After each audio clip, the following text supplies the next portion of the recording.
Interview. Karine Le Marchand a actionné son Golden Buzzer lors de la 6e soirée de La France a un incroyable talent diffusée ce mardi 28 novembre sur M6. C'est Geneviève Côté, imitatrice et bruiteuse qui l'a remporté. Cette mère de famille monoparentale se confie à Télé Loisirs. Le public et le jury de La France a un incroyable talent se sont évadés vers d'autres horizons le temps d'un numéro. Aux commandes de ce voyage auditif, Geneviève Côté, candidate ayant déjà remporté un Golden Buzzer cette année dans le programme Canada Got Talent, elle s'est présentée dans la version française du talent show ce mardi 28 novembre pour faire ses preuves.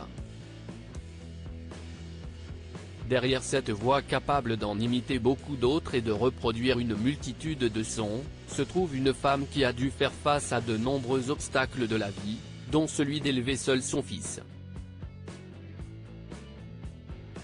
Son histoire et son numéro ont beaucoup touché Karine Le Marchand qui lui a donné son Golden Buzzer, lui permettant ainsi de poursuivre l'aventure jusqu'en demi-finale. On m'a toujours dit que je ne réussirais jamais rien, Geneviève Côté, La France a un incroyable talent, explique d'où vient son manque de confiance en elle. Télé Loisirs, vous avez emmené le public et le jury en plein voyage grâce à votre performance, comment vous est venue l'idée d'un tel numéro ? Geneviève Côté, j'étais allée dans une retraite de méditation avec silence complet. Je suis partie faire un petit voyage en camping toute seule dans la forêt. Il y avait tellement d'animaux autour de moi.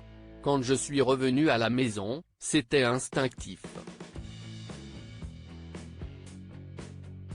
J'ai commencé à imiter les animaux, juste par plaisir, sans attente.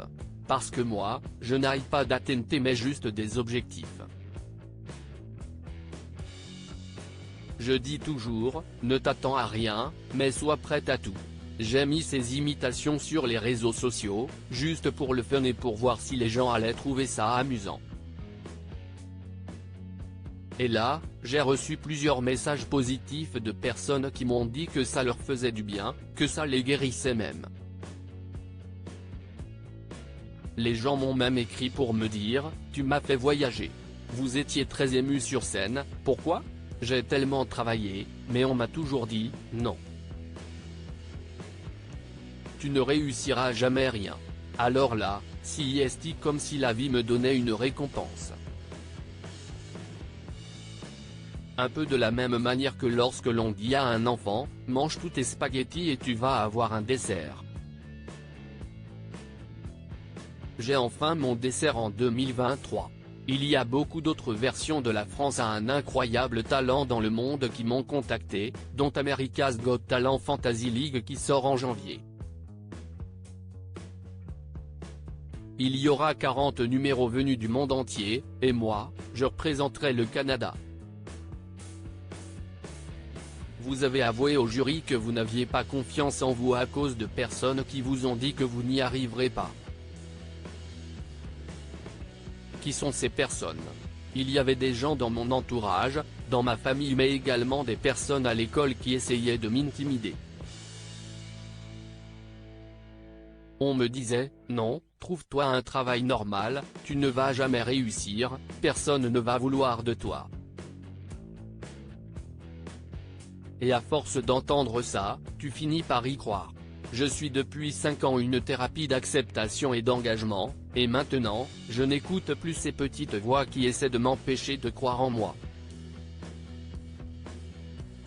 Je viens d'une famille dysfonctionnelle, l'histoire touchante de Geneviève Côté, La France a un incroyable talent, Karine Le Marchand a dit qu'elle connaissait votre histoire, est-ce que vous avez pu discuter plus amplement avec elle dans les coulisses ? On a fait une petite entrevue, je lui ai parlé du fait que je suis une famille monoparentale. J'ai eu mon fils à 20 ans. Le père a disparu dans la brume, j'ai donc élevé mon garçon seul. Parfois c'était difficile, mais mon fils n'a jamais manqué de rien. Je lui ai toujours donné ce dont il avait besoin. Quand il était petit, je l'emmenais travailler avec moi parce que je n'avais pas de nounou, pas de frère, pas de sœur. Je ne pouvais pas le laisser à mon entourage, car je viens d'une famille un peu dysfonctionnelle, pas assez saine d'esprit pour garder mon enfant. Je viens d'une famille où il y a beaucoup d'alcool, de violence. Je n'avais aussi pas toujours les ressources nécessaires. Comment avez-vous géré votre rôle de maman solo?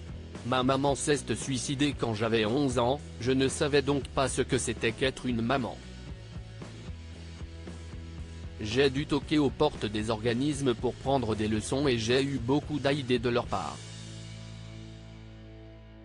Aujourd'hui, mon fils a 28 ans. Je suis tellement fier de lui. Il me demande souvent, « Maman, tu ne vois pas que ça ne marche pas? Tu n'as pas de manager, pourquoi tu continues ?» Je lui réponds, « Moi, je veux t'apprendre la persévérance et que tu puisses lâcher prise. Je crois en moi maintenant plus qu'avant. Ce n'est pas parfait à 100%, mais je suis enfin capable de dire à mon fils d'avoir confiance en lui. »